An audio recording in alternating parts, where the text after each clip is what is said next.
So Nilesh, you got one of the most incredible stories. We spoke first a couple of weeks ago, and I just had to bring you on. And I love for all our listeners to hear all about your story, what you do, and everything. So, but before that, tell us what's led you here. Hi, everybody. Hi, Akash. That's big praise, right? And I'm really, really grateful that you've given me the chance to come on and tell my story. So thank you for that. So it's a really good question. I think what's led me here is finally listening. And what do I mean by that? I mean finally listening to that inner voice, and at the same time quietening what I would call society's voice. So what do I mean by that? So the background to that comment is that what I'm doing now is, to be honest, been something that I always wanted to do. And it's been something that I've been involved in some way, shape, or form since I was a kid. And why disadvantaged young people? Because, the bottom line is I see myself in them. But for a very, very long time, I just didn't have the courage to do what I'm doing now a little bit more full time, and to not just do it on the side, but to do it properly and really go all in. And I think there's a few reasons for that. I think the biggest reason is probably the narrative that I told myself, which is when you come from council housing and you do well academically and doors start to open up, I said to myself that I needed to go and become rich. I needed to go and become a partner, for example, or a CEO, and that's what I told myself would make me successful. And there were also other things at play around how do you tell your wife, right, that you no longer want to become rich and you don't want to be in banking and in that world anymore? How do you tell your parents? How do you tell your friends?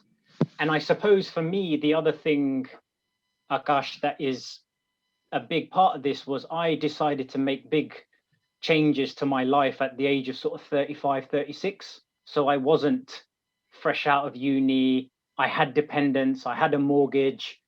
And then three big things happened in that sort of couple of years, 2014, 15, 16 sort of time period. The first one was that I'd become a dad. The second one was, so I was born with a neurodegenerative condition, which is a little bit like MS. And it's degenerative. It has no cure. It has no medicine. But around that time, I'd been to see my consultant, and she sort of said to me, Nilesh, the trajectory of your health is declining at a rate that might put you in a wheelchair one day. And that really, really scared me. And at around the same time, the third thing that sort of happened was I'd started doing these assemblies back at schools. And I was actually at my old secondary school where, I'd been, educated myself. And I still remember the date. It was July the 7th, 2016. And I'd done an assembly called If I Can Do It, You Can Do It Too. And my message was very simple, Akash, that I wanted to say to the kids, right, that I've grown up around here and I kind of understand, but I've done okay. So why can't you? And essentially a black boy called Joshua followed me out of the assembly and said to me, Nilesh, I'd like to become a chartered accountant. Will you mentor me?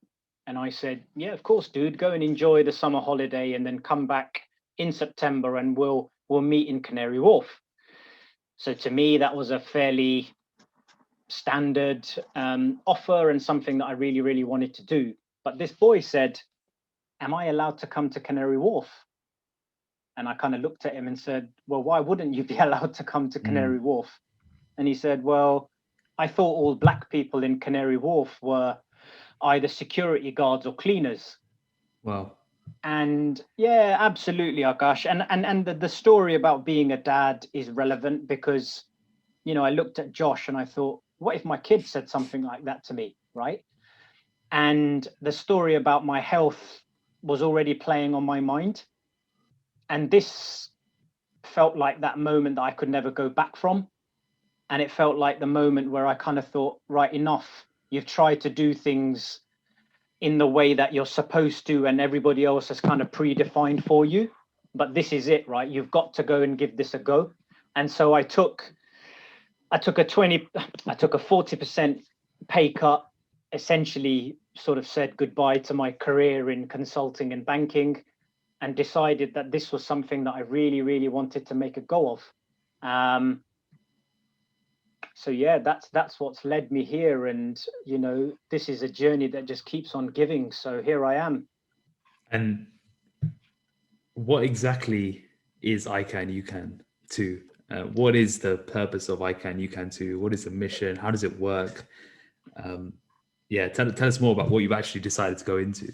Okay, fantastic. So, you know, I'm a guy that's done, you know, okay in life, and okay in life because of my academics, and someone that realizes the value of education, and both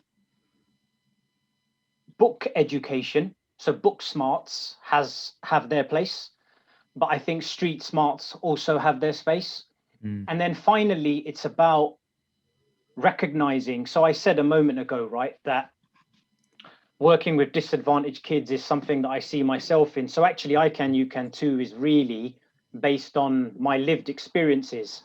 So if I go back to being a kid that did all right at school, what were the 3 or 4 things that I think I really, really lacked? So firstly, it's role models, right? So Akash, before we came and sort of hit the record button, you talked about, you know, you've had niche experts, you've had other speakers that can really speak about their subjects. And so if I marry up what we're doing in terms of role models with what you said to me before we sort of started recording, it's how do these young people get to speak to and hang out with the people that do the jobs that they one day themselves want to do? The second one is, I never had access to any opportunities, any professionals, as I said, but also I didn't have access to work locations. So if I look now at Canary Wharf, it's absolutely stunning, right? But Madame Tussauds, anyone can go to, but Canary Wharf, not everyone can go to, right? You need someone to let you in before you can, for example, go to the 40th floor of the HSBC building, right?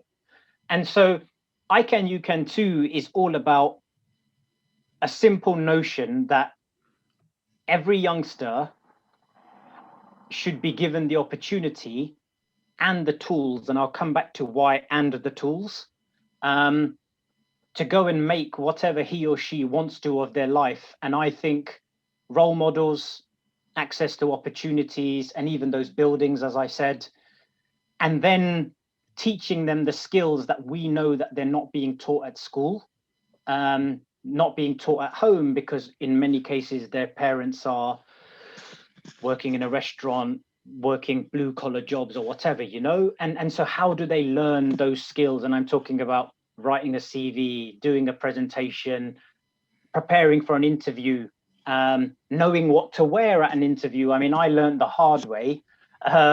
And I think I told you this story before, Akash, that, you know, I arrived at KPMG in 2001, and, you know, I turned up in a brown suit and felt like a complete and utter idiot because everybody else around me seemed to know that you wear blues and grays, and I didn't know, right? And that night on my first evening, you know, we went for dinner, and I didn't know how to use my knives and forks. So I Can, You Can Too tries to do this, as I've described above.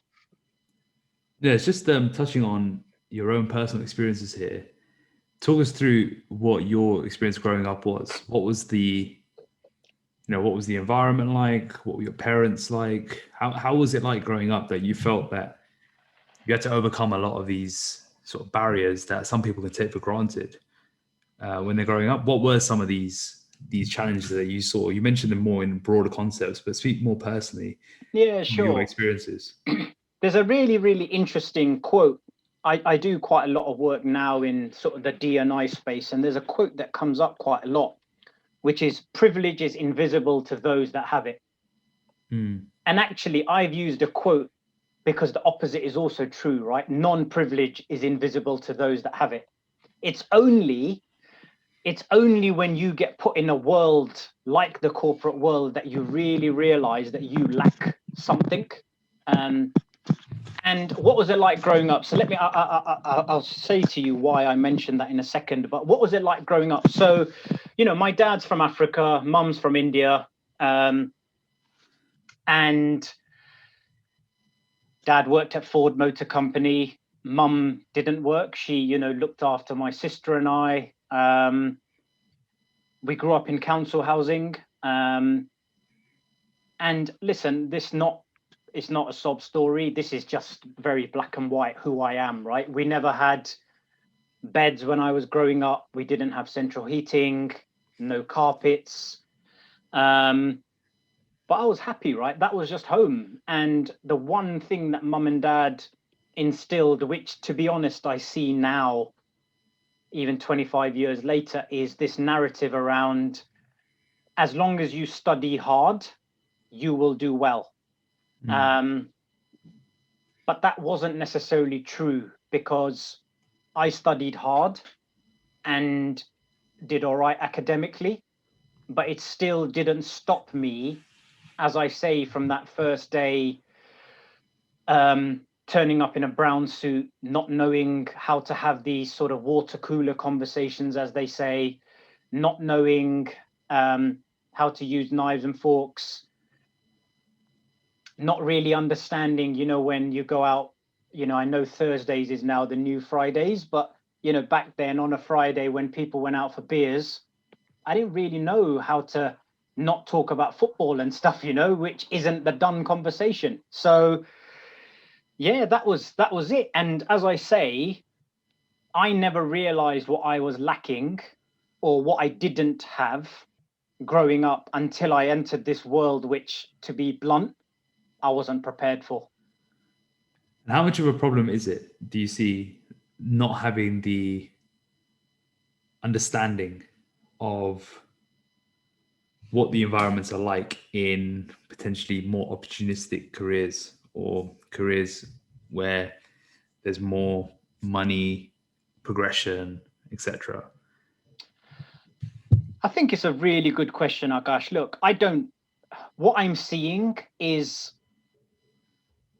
there's a bit of a cultural shift, right? And Black Lives Matter, there's a real focus. People like Marcus Rashford have shone a light on social inequality, social mobility, etc. And I think people are waking up to the challenges that people face when you are in a world that you know nothing about. So if I think about the 10,000 hours rule, right? I just think when your parents are, for example, I'm going to make something up, right? Your dad's a banker and your mum's a lawyer. Your 10,000 hours starts when you're 3, 4, 5, right? It's the type of conversations you have at the dinner table, where we didn't have those types of conversations. So I just think I started, and we as a demographic, we just start later, right? But in the beginning, it can be very, very clear that you have a very, very different upbringing, right? And you can also feel very inadequate, when people are talking about, I'll give you a typical one. Where do you go on holiday, right? I don't want to be stereotypical, but I'm talking generally, so forgive me if it sounds stereotypical. I hear grads now talking about, oh, I go skiing in the winter and I go to this island in the summer. I hadn't been on holiday until I was 19, 20, right? So that's a conversation that you can't contribute to, but all the time it's eating away at you, right? Because it's making you feel more and more and more different, or as they call it, you're feeling like imposter syndrome, right? But it's very real. And I see examples now of young people who have been through I Can, You Can Too. They land a job. At the time, it feels like a life-changing opportunity. But once they're inside, they just can't hack it. It just feels like it grates at their spirit so much that they end up leaving, right? So what's the answer to that? Because some of those questions around like it's all around privilege and wealth, right? When you're growing up, for example, if you're going skiing in the winter and islands in the summer, the answer isn't to send these kids skiing in the winter and islands in the summer. What are you doing in that rewiring of the mindset to make people more comfortable and not feel like an imposter, an outsider? I think again, Akash, I think it's a good question, and I think it has to be tackled both ways, right? So there's the bottom up, so the coaching, the getting the kids familiar with different environments as soon as you can get them in. So that's what I would call the grassroots work, the bottom up stuff. But I also think that there's an education piece that you can do at the top levels. So talking to companies, advising companies, getting companies and senior people to get involved with the types of stuff that we do, to show them another way, right? So one of the things that I saw a lot off the back of the right uproar that the killing of George Floyd led to, and what I saw a lot of, Akash, is a lot of books were being touted as you should read this, you should read that.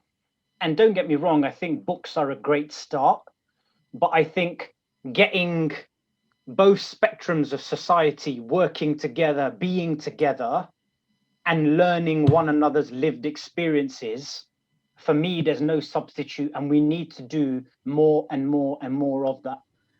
When you go to these companies and you speak to them, what sort of obstacles and barriers do you face, and how much do you think they see it as merely a tick box exercise versus genuinely wanting to care? I think so. I think that is going to be prevalent whenever you try and change anything. Yeah. Right. I think there are people out there, and companies are effectively a microcosm of society, right? You will get some people who really, really want to change. And I'll be honest with you, when I started this journey 5 years ago, I was skeptical about how many senior, privileged, that stereotype, how interested that they would be in doing this stuff.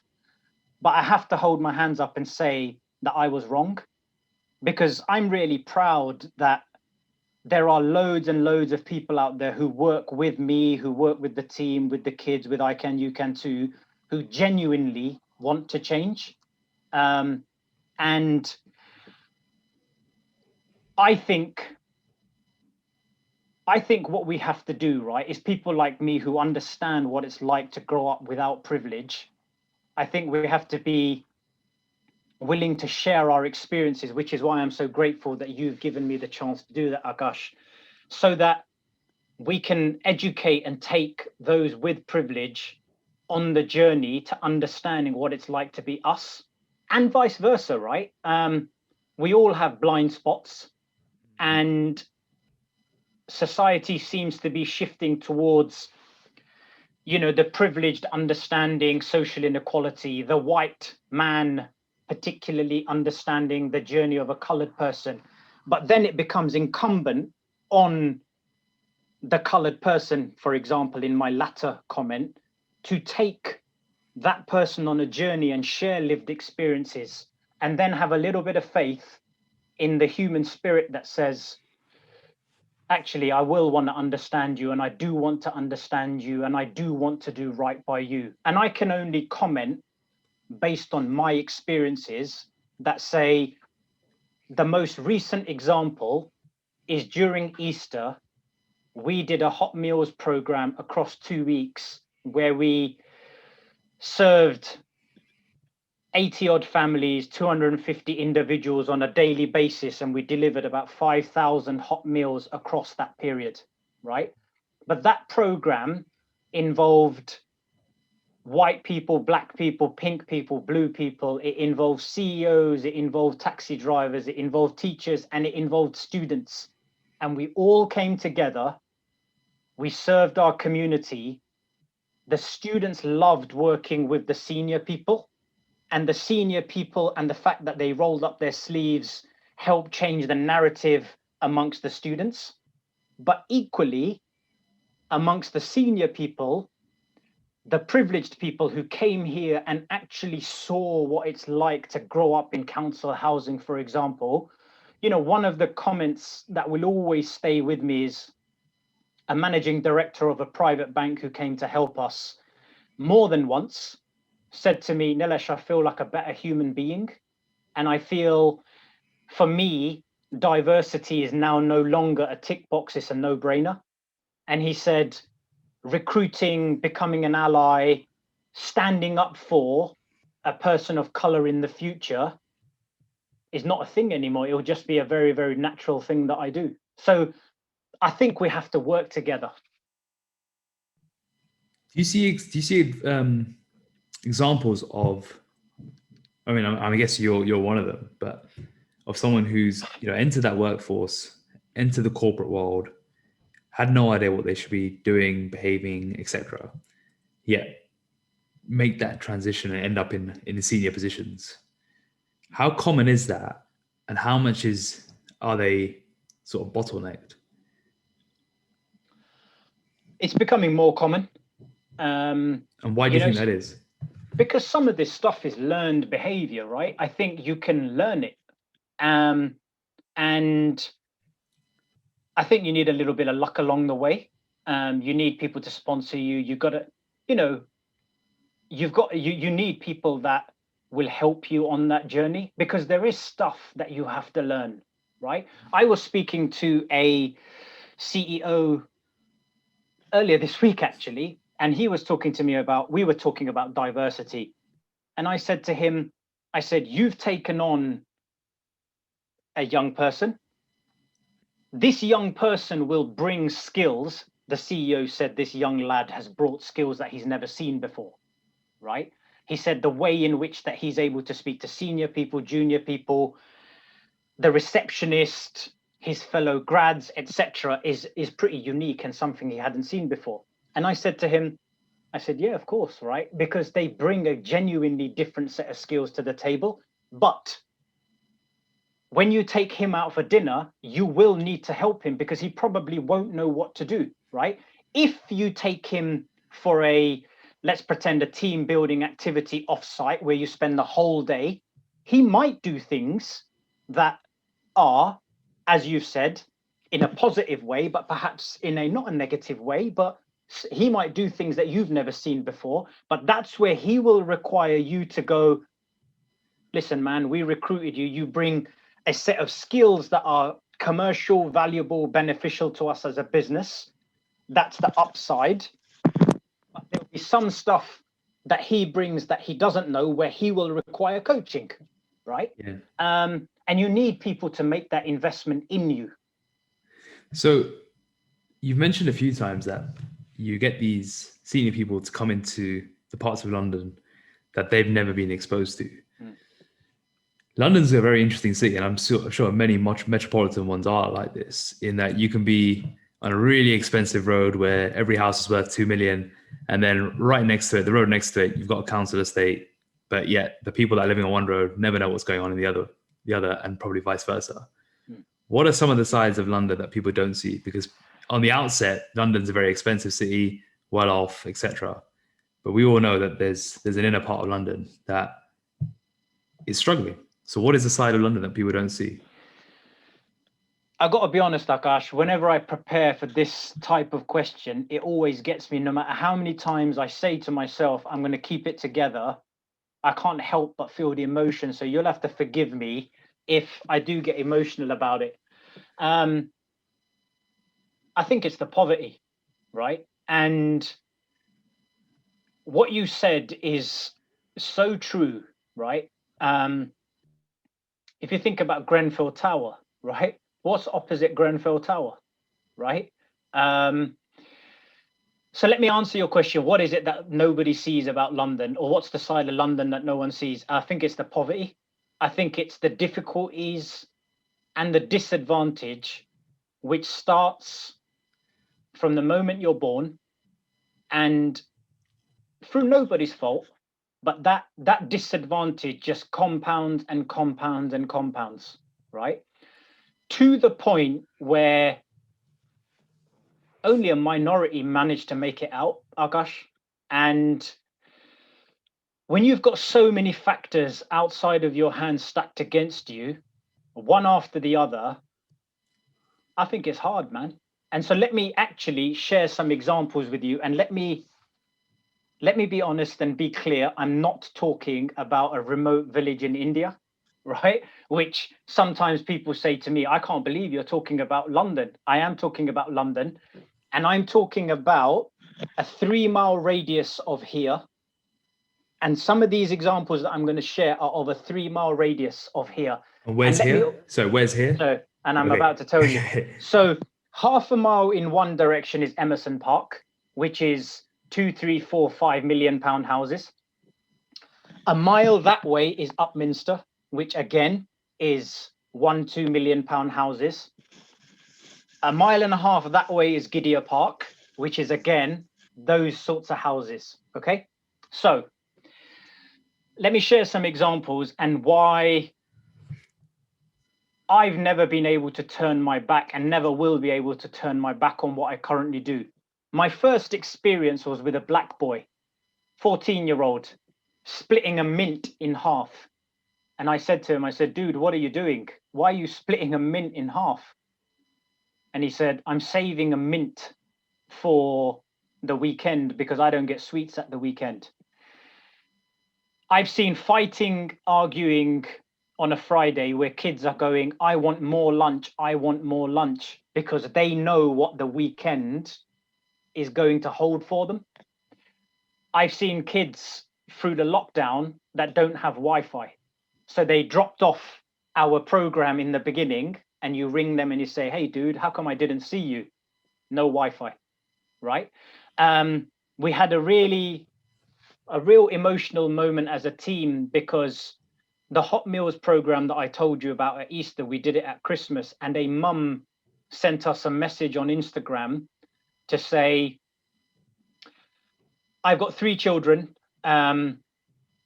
We haven't got any food, but I'll give you my kids' board games in exchange for food. We've the whole hot meals thing, the food stuff started because in April last year, a little 4-year-old boy died of malnutrition. And I just think it's a vicious circle that's so hard to get out of, right? And there was a lad that I worked with for a couple of years. And last summer, he ended up in prison, and I went to visit him. Sorry, 2 summers ago. This COVID has put a blank in my memory. I'm sorry. I went to visit him in prison, and I said, what happened? Why are you here? How did... I don't want to say his name, so I'll just call him Dude, right? And I said, Dude, why were you stealing, right? And I know why he was stealing. I'd worked with him for 2 years. The same boy that split the mint in half. His mum was working 3 jobs. He had 2 younger sisters, and he said, I just wanted to look after my family, right? And as a 15-year-old, who was going to employ me, right? So I'm not saying he was right, but I'm saying I understand why he was doing what he was doing, right? So yeah, there's sadly, this is the reality for far too many people. And this is the part of London that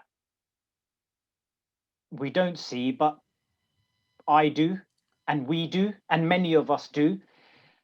And I'm not surprised by people like Marcus Rashford, right? When you've been there, it's very, very difficult to pretend that that stuff doesn't go on. And it's very, very difficult once you've seen it, heard it, experienced it, to turn your back on it. How did COVID-19 affect many of these areas? You know, if the schools shut down, a lot of free lunches now not there available. What was happening? What was the reality of homeschooling? All these sorts of aspects. Was it even a thing? How did it work? Yeah, absolutely, it was a thing, right? And Akash, the truth is, right, that nobody can quantify the damage and the long-lasting effect of COVID, right? That's my humble belief. And I'll tell you why. I know a school that across its 3 sites has 200 students. Okay. Of those 200 students, 188 at the beginning of lockdown did not have a computer or a laptop or an iPad to access homeschooling. Right? And that's real, right? So you and I will have read the newspapers. COVID's a really shitty situation, but don't worry, parents and society, all the schools have made provisions for homeschooling. Okay, but if you're one of the 188 that can't access it, then what happens? Right? When you, again, I'll use Marcus Rashford. Marcus talked about the fact that he relied upon school to give him breakfast, lunch, and an after-school snack, right? All of a sudden, you're at home and your parents can't afford that for you, right? So what happens then? So what I've seen is that the gap between the rich and the poor, and again, look, man, I'm not going to throw mud at the privileged, the rich. I'm not particularly interested in doing any of that. What I would say is my observation is that COVID-19, what I've seen is the disproportionate effect on the two ends of the spectrum of society.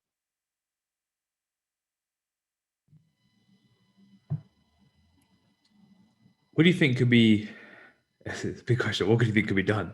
But what do you see as the next steps here? Do you think there's a way to equalize this? Do you see there's a way to bridge this gap? The $1 million question, right? Yeah. Let's say you were the man in charge. What would you do here?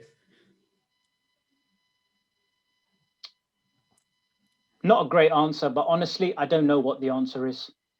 Because one of the things that we've talked about a lot as a team is I Can, You Can Too. When we set it up as a program 5 years ago, as a company 2 years ago, we did coaching and mentoring. Why? Because it's a little bit like that. Do you give someone a fish or do you give them the means to go catch their own fish, right? So I'm a product of the opportunities that have come because, to use the analogy, I was taught how to fish. I wasn't great at it, as I said, but I muddled my way through and I've done okay. So I will always be an advocate of going through the hardships, going through the failures, learning and making your own way. We never, ever, ever operated or did anything in what I call the humanitarian space. But the first experiences I had of it was when that little boy passed away last April, the younger brother of someone that I'd worked with for a couple of years. 15 months on from that experience, I know that we'll never solve poverty, right? We'll never, I'm not clever enough. I don't know what the answer is to solve poverty. But there's a little bit of it, which is in the short term, how do you tie people over? When you're hungry, when you have no clothes, I had a text from a girl last year saying, very casually, Nilesh, can you buy me sanitary towels and shower gel because I haven't had soap in over a month, right? We need to look, that in the short term needs addressing. In the long term, how do we make education and schools, and how do we get corporates to work closer together so that the young people learn the skills to go and fish and literally change the trajectory of their lives? Education is massive, and I want to touch on the education, but before that, with the work that you do, what does good look like, and what accountability do you have to your own work?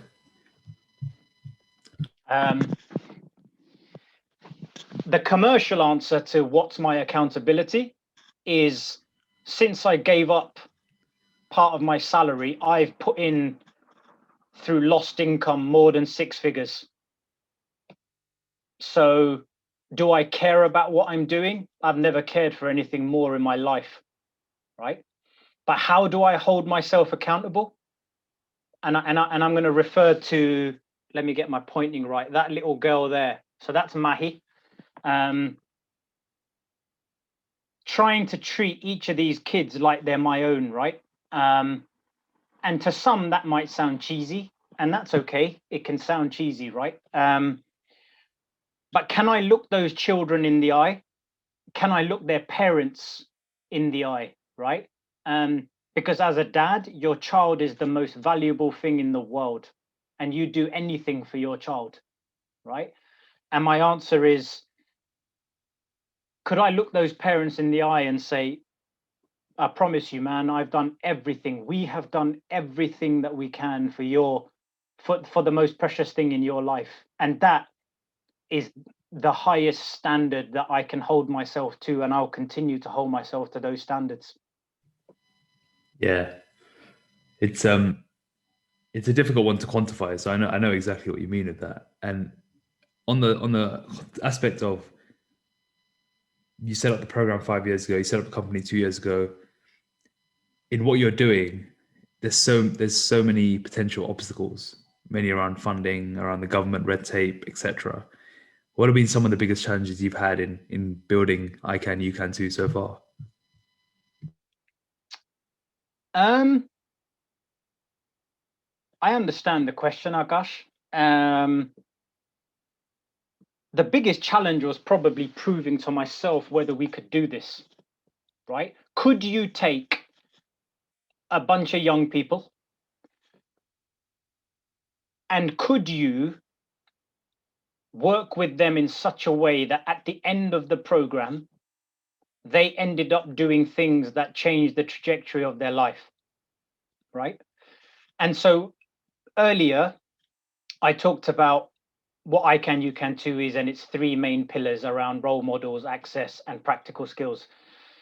The other thing that's important is the how, right? So I'm a really, really big believer that you have to work. Change takes time, okay? And you're a personal fitness guy, you know how it is. How many people want a six-pack in 2 weeks, and it doesn't quite work like that, right? If it does work like that, Akash, make sure you tell me, please, because I could do with a bit of that advice. But jokes aside, change takes time, and it requires regularity, it requires consistency.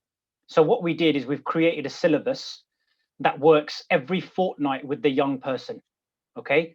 Because by working with young people consistently, you create a relationship, and that relationship then becomes the safe space in which those young people learn from the feedback, aren't scared to embarrass themselves, aren't scared to try, get out of their comfort zone. And I'm really proud, 100% of our youngsters, so that's every single one of them, has either gone on to university or gone on to meaningful employment or an apprenticeship. And I'm talking about apprenticeships and work experience at places like EY, Julius Baer, Linklaters, dentistry. One of our youngsters went to Eton. We've got youngsters that start this summer at Loughborough, at Warwick, at Cardiff. So those kids are doing amazing, amazing things, right? And you know what? Good luck to them, and I wish them all the very best.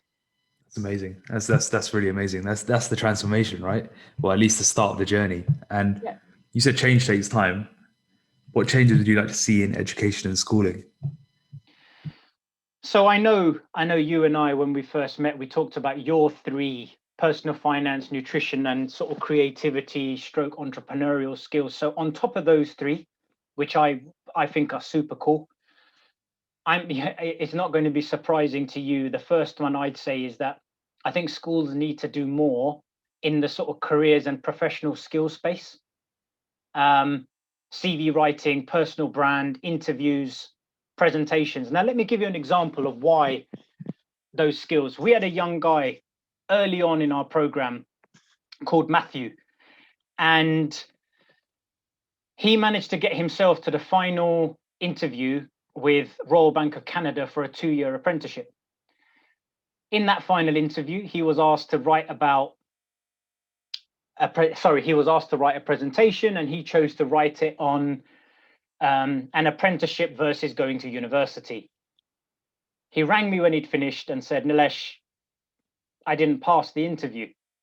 And I said, Matthew, listen, send me your presentation and we'll talk about it. And, you know, this is a learning opportunity. Let's critique it and you can learn and move on.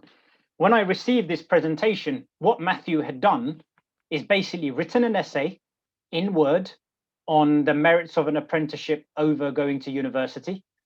He'd copied and pasted the Word into PowerPoint, and he increased the font size to 16.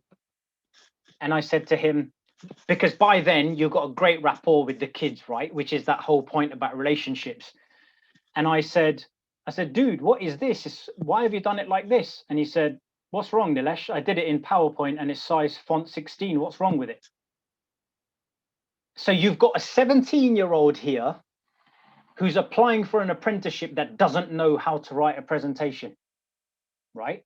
So what you've got is this situation where you've got academically able kids who go and experience this and they feel so out of their depth that they end up giving up and losing hope and telling themselves that world isn't for me, right? I know of one particular school that has got one careers advisor between 2,000 students, right? It's setting them up for failure, right?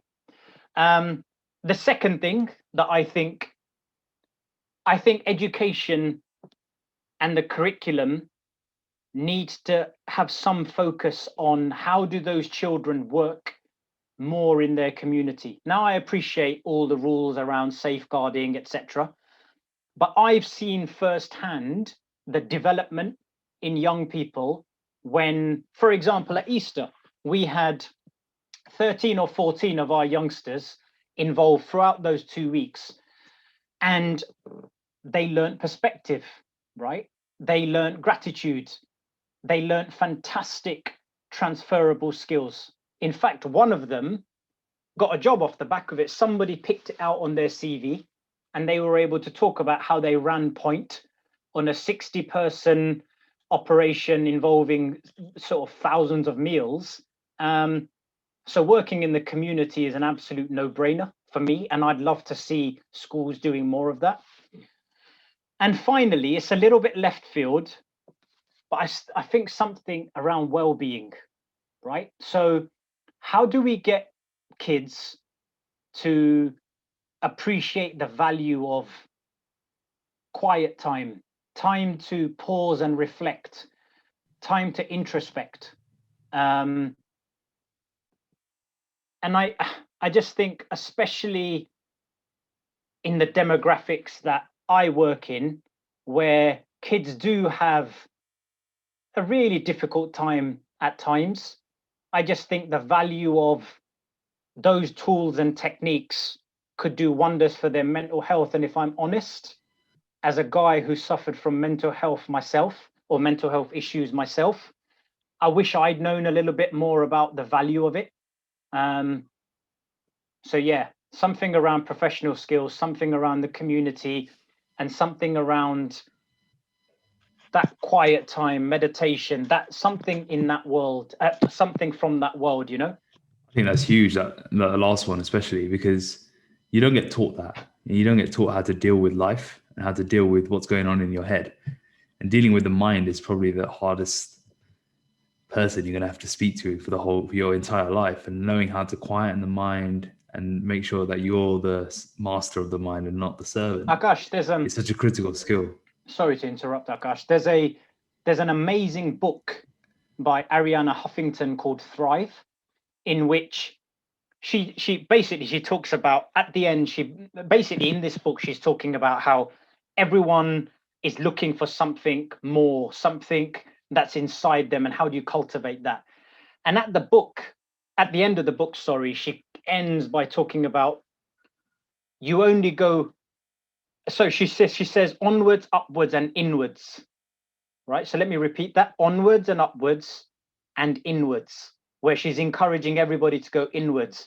But I've used this a few times in assemblies when I'm doing them to young people, where I challenge the mighty Ariana by playing on the words. I actually now know that only when you go inwards can you truly go onwards and upwards. Yeah. You've got to face everything inside before you move on. Otherwise, you can end up just suppressing things for the whole life. And I'm assuming with some of the people that you're dealing with or working with, for better words, they've suppressed so much, having seen so much, having dealt with so much, that potentially 5-10 years later on, they're not sure how to deal with their mental state because they've just spent their lives in survival and just suppression. And this is a human being problem, right? This is no matter what privilege you have, no matter where you come from, we're all struggling with that. Yeah. But God, that last one, the well-being one, is really, that's the one that I wish I knew, because everything that you talked about, dealing with conflict, dealing with emotion, the fact that I wasn't able to do it broke me. So I suffered from depression. So I touched on it. And I love talking about it. I've seen the power of talking about it, especially at schools and with young people. And I suppose what I'm saying is that I wish that when the little Nilesh was at school, he'd been taught about just stopping sometimes, man, enjoying the quiet, reflecting, looking after mental health. It took me to, for life to kind of break me, for me to realize the value of it. And I wish I'd known it, much sooner. What was your own experience with mental health, and then how have you managed it and continued to practice? I think, so some of this is about, I grew up in an Indian household where,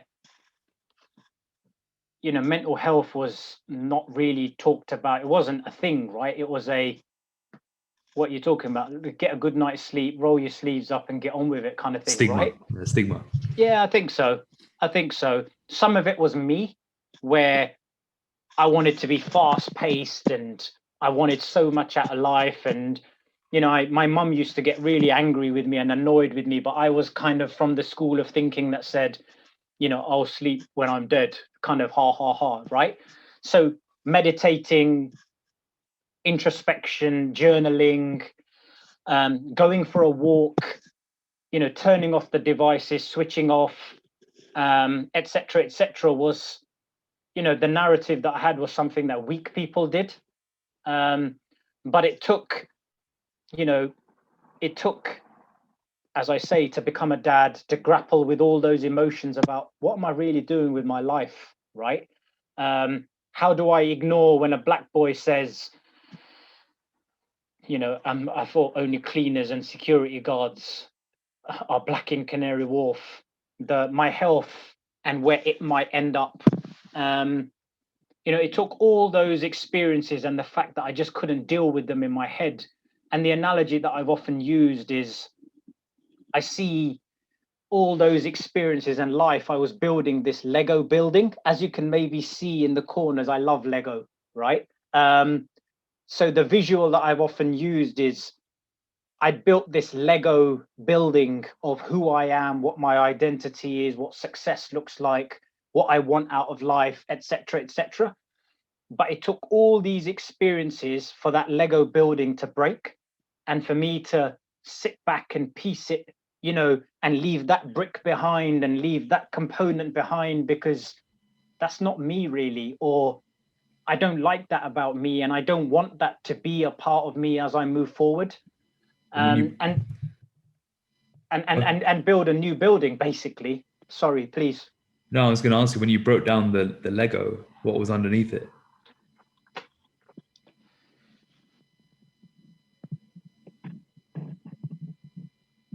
I go back to what more than anything, it was what I'd identified as being what success looks like.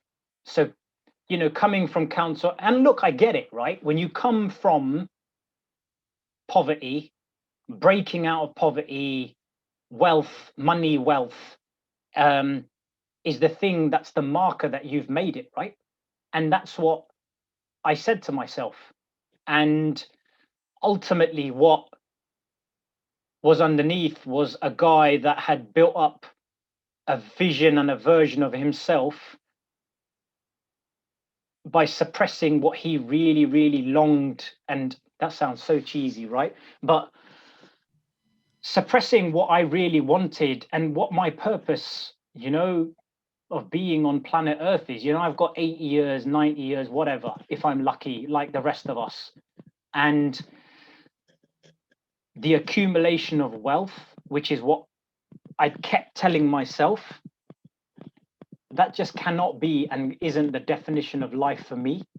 And it was being able to say that out aloud and living with purpose, right? And that's what the new, to continue the analogy, that's what the new building is about, right? Living for others.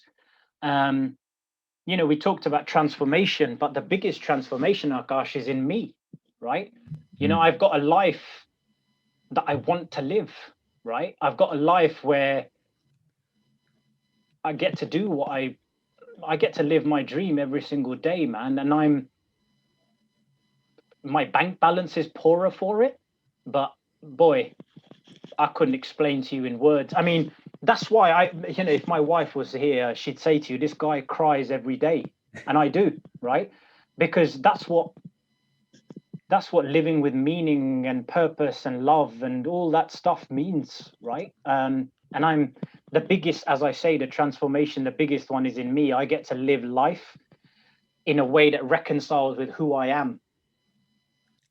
If you're speaking to someone, and there's probably people listening here that, they may be in a very well-paid job, they may feel like they've got the golden handcuffs on them. I'm sure people in your corporate world are exactly that. The golden handcuffs are getting heavier and heavier, but they know deep inside that this is just only making them less and less happy. What would it actually take to break free of that? I've never heard golden handcuffs, by the way. I'm going to use that one. It's a great one. Gosh, I think the truth is that I think a lot of it starts with self-awareness and quiet time, as I said, right? It starts with, what is it that you really want? And you don't have to do anything radical, right? You don't have to go and quit your job. But what I always say is you have to start by starting, right? So if I was to put it simply, I'd say, what is it that you want to do? For me, it was work with young people. For you, it might be enrich people's lives through fitness. For somebody else, it might be about, they may have a daughter, for example, and it may be, women in STEM, or it might be the elderly, or COVID has shown us so many pockets of society need our support and need our time. Give it 1%, 2% of the week, right? Do a couple of hours at the weekend, give it a go and see, how does it feel? What does it look like? Dip your toe in it, right? You don't have to dive in. Give it a go, right? Because what's the alternative, right? And I've thought about it a lot. I just think, each one of us all of the time is making a choice. And if you feel that you have these golden handcuffs, as you say, why don't you choose to spend a couple of hours a week, do it with your kids. At Easter, we had so many adults accompanied by we had a 4-year-old, we had a 7-year-old that jumped in the car with mummy and or daddy, right? And mucked in, and they used serving their community as a way of spending time as a family and doing something different, right? But my humble suggestion would be that you start with whatever it is that you think is wrong in society and the thing that you really, really care about, and just spend a little bit of your time working in that space. I think that's fantastic.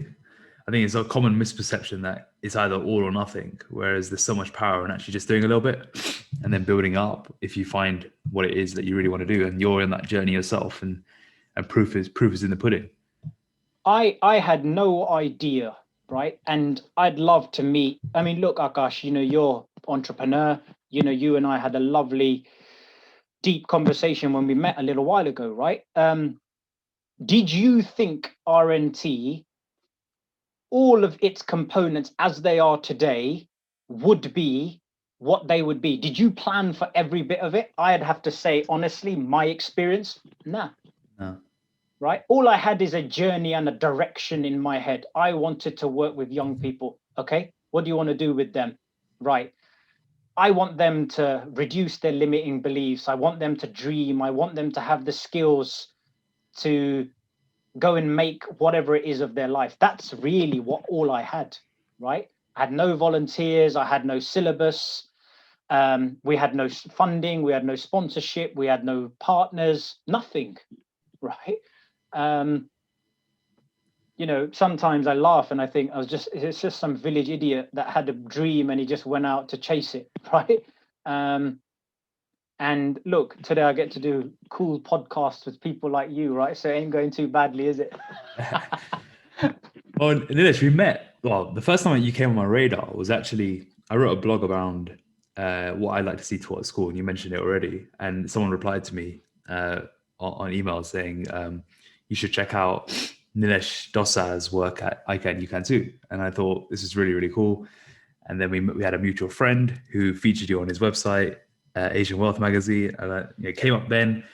And but then the concept stayed in my head, but the name kept eluding me. And I reached out to Kalpesh and I said to him, who's that guy who works with people, takes them into Canary Wharf, teaches them how to, and I didn't know the full concept. He said, Nilesh. And, we met then. And one of the things we did when we spoke was, I said, like, how can I help? And I thought the first way to do that was to amplify your message and help your message Thank you. Get into the ears of more people. And I want to give you the opportunity now to say to people, how can they help with your cause? I can, you can too. What are you looking for from people, and how can people give a little bit of their time, energy, money, whatever it may be that helps drive your cause forward? Because I think, especially for the people listening in London, they could probably relate to a lot of the things you're saying to, especially those who are working in the city. How can people help? Yeah, look, thank you. And thank you again, Akash, for the opportunity, right? How people can help is with their time, right? What these kids want and need is, more than anything else, is your time, right? So whether that's acting as an assessor, you're a senior person in a company, which means that you can open up a door to an apprenticeship work experience, a little bit of shadowing, whether that's, getting in the car with your kids and putting your name down to come and cook some hot meals or go and deliver some hot meals. The whole thing for me starts with time, right? And then the rest, whether that's, so money may follow, it may not follow, and that's totally cool, right?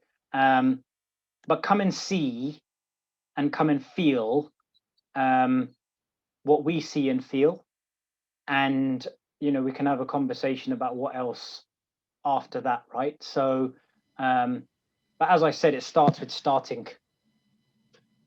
And if people want to reach out, what's the best way to get involved?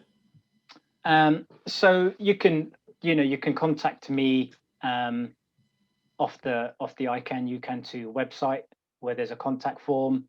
I'm on LinkedIn, so that's Nilesh Dosa, Nilesh B Dosa, sorry. On Instagram, we're _icanyoucantoo. And if you want to reply to Akash, then I'm happy to give Akash my mobile number if you want to give me a buzz. This is what I do, and this is what we do. And there's a couple of hundred people around London now supporting. We work with anywhere between 50 and 100 kids regularly across an academic year. There's a few hundred people volunteering their time. So yeah, pick up the phone, send an email. We're lucky, right? It's pretty easy now to get in touch, and I'd love to hear from you, and ultimately for you to come and inspire the kids. Tell us some of your best transformations with these kids then. What's your personal favorite story? And I know they all have impact, but what's the one that always comes to mind for you? Joshua, right? It's with him that the story started. And there's other components to his story that are really real beautiful transformations. His father had come over from Nigeria 30 years ago as a chartered accountant, but was denied a job in that sort of industry because of his thick Nigerian accent. So part of Joshua's desire to come to Canary Wharf, to come to EY, to become a chartered accountant was partly motivated by his desire to fulfill his father's dream.